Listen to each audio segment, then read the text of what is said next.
Hi, my name is Jemma Jones. I am the assistant principal bassist of Your Symphony Nova Scotia, and I have the pleasure of welcoming you to this pre-concert chat and the first spotlight concert of our 40th season. Denise Djokic plays Haydn. We begin our program with Yatra by Dinuk Wijeratne, a longtime friend of Symphony Nova Scotia and the Nova Scotia Youth Orchestra, where he was music director for 13 years. Wijeratne has written many compositions for us over the years, including this dynamic piece, which we co-commissioned with the Toronto Symphony Orchestra to celebrate Canada's 150th anniversary. This piece really starts the program with a bang. It begins with loud, exciting melodies and rhythms before coming to a quick stop and moving into a more lyric, joyful melody.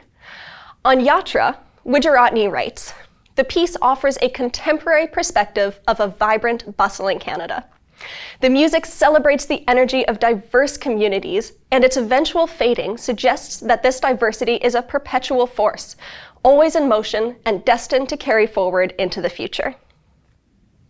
I hear that bustling Canada in the moving 16th notes found throughout the piece, passed around different sections of the orchestra and constantly driving the music.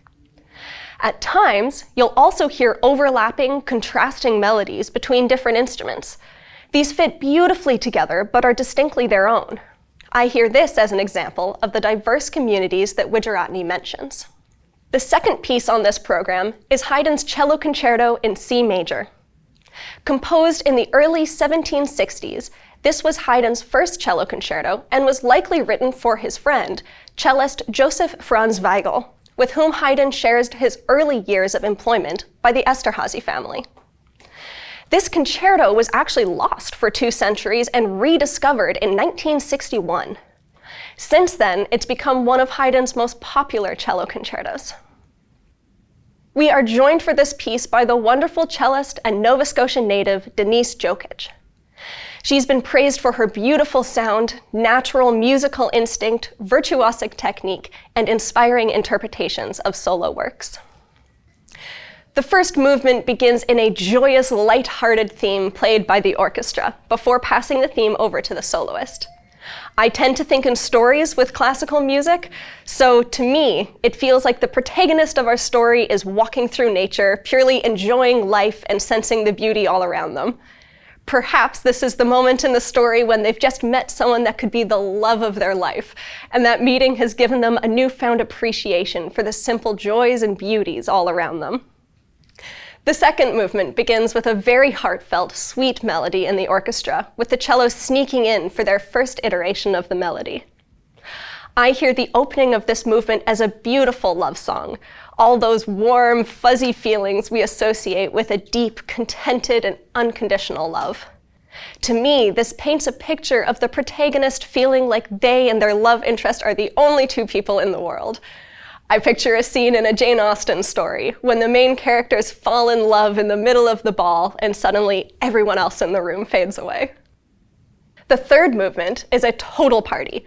The most upbeat of the 3 movements, the melodies here are of pure, unbridled joy and really show off the technique of the soloist. To me, this sounds like the end of that Jane Austen story, when the protagonists have overcome their obstacles and all that's ahead of them now is an exciting, love-filled life. This is my personal favorite of the movements, and I can already see myself fighting the urge to dance in my seat. After the intermission, we begin with a piece commissioned for Symphony Nova Scotia's 40th anniversary, Concerto Haligonia by Chris Palmer. Chris has been a bassoonist with SNS since 1985 and has composed and arranged many pieces for us over the years. We're so lucky to have a colleague who is not only a talented bassoonist and composer, but who knows each individual musician's strengths within SNS and can write to those. In this piece, Chris really showcases different instruments and musicians' talents, making this a uniquely SNS piece and the perfect 40th anniversary commission.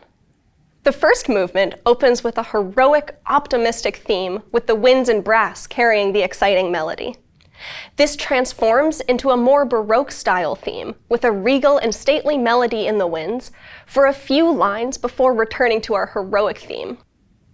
In this movement, we hear some solos that show off the musician's musicality and others that showcase their technique in fast rhythmic passages. The second movement begins with a haunting melody from the English horn. The strings accompany the English horn with pizzicato, adding to the mysterious feeling, almost like tiptoeing in the dark. The strings then respond to this melody with a short, dignified idea, bringing us once again into a more Baroque style and a feeling of grandeur and nobility.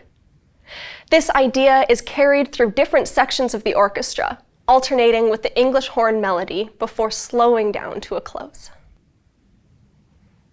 In the third movement, we return to a feeling of buoyant heroism. This movement feels to me like a celebration and a hopeful, excited look towards the future. This time, we begin in a more Baroque style than the previous movements, which brings with it an air of conviction and satisfaction to the movement. The piece ends in a triumphant tutti section, really bringing home that feeling of celebration and hope. Our grand finale for this concert is Louise Farrenc's Third Symphony. Farrenc was a French composer, pianist, and teacher. She studied piano and composition with Anton Reicha, a lifelong friend of Beethoven's, who also taught Berlioz, Liszt, and Franck. In her studies with Reicha, her style of writing was heavily influenced by German Romantic and classical styles. She quickly became well regarded as a concert pianist and was offered a professorship at the Paris Conservatory in 1842. She taught there for 30 years and was the only woman to hold this position for the entirety of the 19th century. When Farrenc began her professorship with the Paris Conservatory, she was making a fraction of what her male counterparts were being paid. But upon the immensely successful premiere of her nonette for winds and strings, around 8 years into her tenure, Farrenc petitioned the Paris Conservatory for equal pay and against all odds was successful. This is a topic close to my heart, as I believe though we have come far since Farrenc's time, there is still great room for growth and mindset in our current time. I greatly admire Louise Farrenc and the way in which she broke boundaries for women of her time and future generations. We begin the first movement with a beautiful, melancholic adagio in the winds, with the strings responding in kind. This melody, however, is short-lived, and after only a few bars, we transition seamlessly into the allegro. You immediately feel the shift in mood, the excitement and anticipation building, growing from a soft dynamic and leading into the boisterous main theme. The first time we hear this main theme, everyone is in unison. Later, she twists it and adds more elements as the movement goes on. This movement is full of emotion, drama, enticing lines of rich musical texture, and difficult parts for every instrument, ending in a flurry of energy and a push in tempo with the presto. The second movement begins softly with a smooth, warm melody replacing the energy and drama of the previous movement. It feels content and at peace, as if someone's singing a lullaby to their child. Once Farrenc allows us to settle in and trust this feeling of peace, we start hearing low rumblings of something more sinister in the low strings.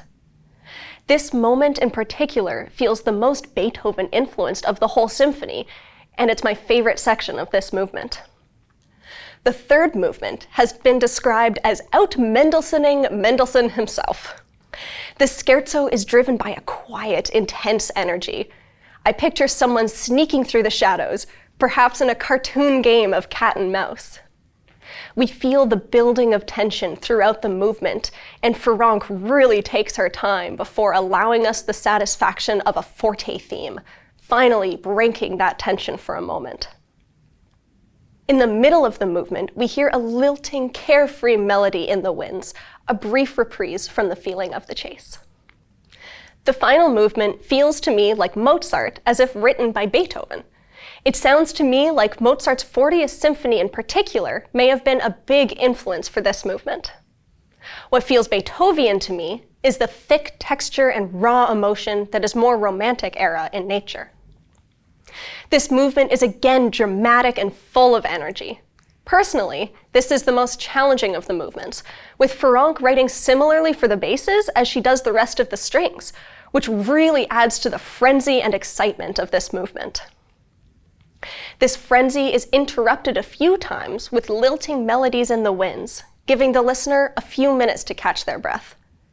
But the movement comes barreling to the end with unceasing drama and flourish, finishing this epic piece with an exhilarating flair that remains in the hall long after the last note has been played. Thank you again for joining us for this pre-concert chat. I'm so excited for this concert and can't wait for you to enjoy it with us. We'd like to thank Wilson's for sponsoring this performance. We look forward to seeing you soon.